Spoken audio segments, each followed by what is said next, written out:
Good morning, everybody. Bro Ed the Red coming to you once again from Louisville, Kentucky.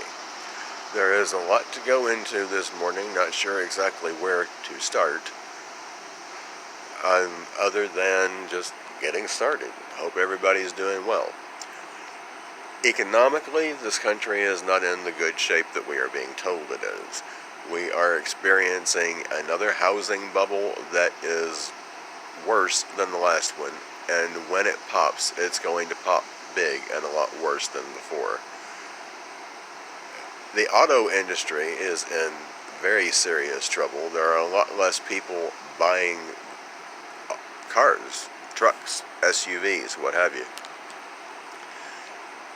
In many places throughout the country, car lots are bumper to bumper, to the point that you really couldn't even stick a piece of printer paper between them because that's how close they are together. These lots are just jam-packed with vehicles that people are not buying. I would say because they can't afford to. Not only because people cannot afford to buy these vehicles, but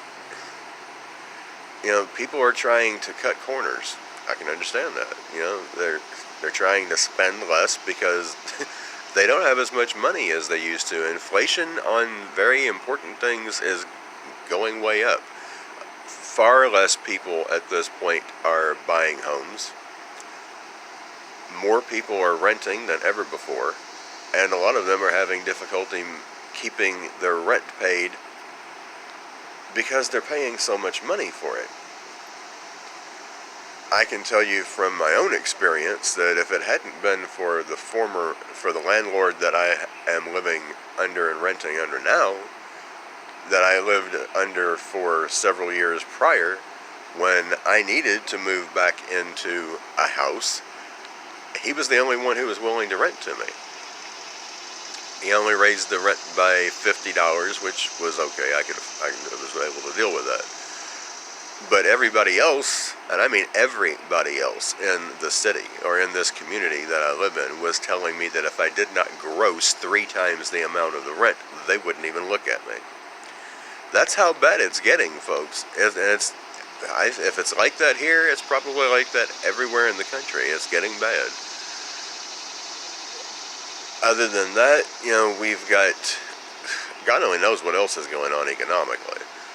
According to what I've heard this morning, Deutsche Bank is on the verge of going under, which all these banks throughout the world are interconnected. So if one big one goes down, it's going to affect all the banks throughout the world. I'm sure of that. We've got all this flooding going on still, and it's spreading. Somehow, some way, it's spreading. And I do agree that there is geoengineering going on. Again, my personal belief on that is that it is the hybrids and the fallen angels in conjunction with humanity, evil humanity, that is doing this. I really do believe that. You can believe what you feel you need to, but that's my spin on it. I am already at the grocery store seeing prices on some things really way out there. And not only did the tomatoes that I was looking at the other day were like $3, $4 for a small amount of tomatoes, and the tomatoes are not particularly big. And other than that, I was pretty disappointed and even angry that the vast majority of the tomatoes that I was looking at were imported from Mexico. I found one spot where the tomatoes were imported from Canada. Wasn't really any happier about that. Why aren't they coming from local farmers? Probably the local farmers are selling to Canada and Mexico, which is ridiculously idiotic. As far as I'm concerned, it is. With all this flooding that's going on, and now we've got flooding soon to come, from what I was listening to this morning, to the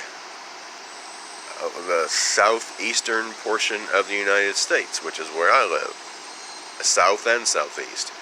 Mississippi is soon, within the next week or two from what I was listening to, soon to see maybe a 5-gallon bucket of rain every couple of hours, and from if the forecast holds out, it doesn't look like there's going to be any end in sight for that anytime soon once it gets started. From what I was hearing, large amounts of rainfall also soon to come to Tennessee and Ohio, which is not really that far from Kentucky. We right next to both Ohio and Tennessee. We border them.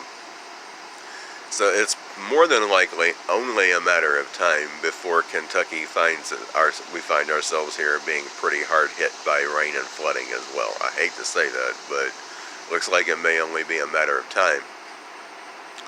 At any rate, folks, we've got all kinds of bad things going on with the economy that we're not being told about in mainstream, fake stream, lamestream media. Just do the research. I would suggest listening to Jeremiah Bobby, or Babe. His last name is spelled B-A-B-E, I believe. Very informative and very intelligent man. Very economically knowledgeable. You know, with these food shortages that we're going to be soon having, and the huge increases in food prices, people, God only knows how disturbing of a scene the future in this country is potentially going to become. Of course, we do have, as I was noticing, and I did just say, produce coming in from Canada and Mexico. Whether they are experiencing heavy flooding at this point anywhere or not, I don't know. I haven't heard anything about that. But I wouldn't be at all surprised if they do at some point. Maybe not so far off in the future, I don't know. But, you know, we've got to prepare for this, folks. I'm telling you, we don't know how much time we have before these prices and shortages come around, before the huge prices are seen in the grocery store on the produce and the meat as well. You know, if there's a shortage of vegetables, grains, and food that animals eat, there's going to be a shortage of meat as well. They've already had to cull thousands and thousands of cattle due to, well, a lot of them drowned from the flooding, and the ones that didn't, they had to kill them because there was nowhere to put them, nowhere to house them. You know, that's going to probably bring up the price of beef, which I don't really eat beef because it's always very expensive anyway, and I'm sure it's going to be far more so now. We've got this disease going on with pork in China, and I'm not so sure, to be honest with you, how much of our pork comes from there, but I would say probably quite a bit, since just about everything tangible that you see in any store that you go to seems to come from China, which is utterly ridiculous. I don't know why Trump is still allowing for that, but for whatever the reason he is. At any rate, you know, this is going to affect everybody, not only us, but probably, I'm sure, the entire world. While the prices are still low enough that we can afford to buy food, be buying food. I mean, you can't really stock up on vegetables and fruit unless you buy dehydrated vegetables and fruit, which dehydrated vegetables, I've never seen that in grocery stores, but I've seen a lot of dried fruit in grocery stores. I don't generally tend to suggest people shop at Walmart, but they have really good prices on such things as trail mix and dried fruit. Nuts, seeds that can be eaten, pumpkin seeds, sesame seeds, sunflower seeds, what have you. I would really strongly suggest stocking up on these things because they're very affordable.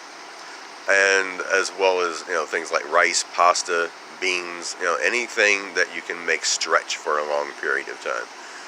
Get as much of it as you possibly can and get it now.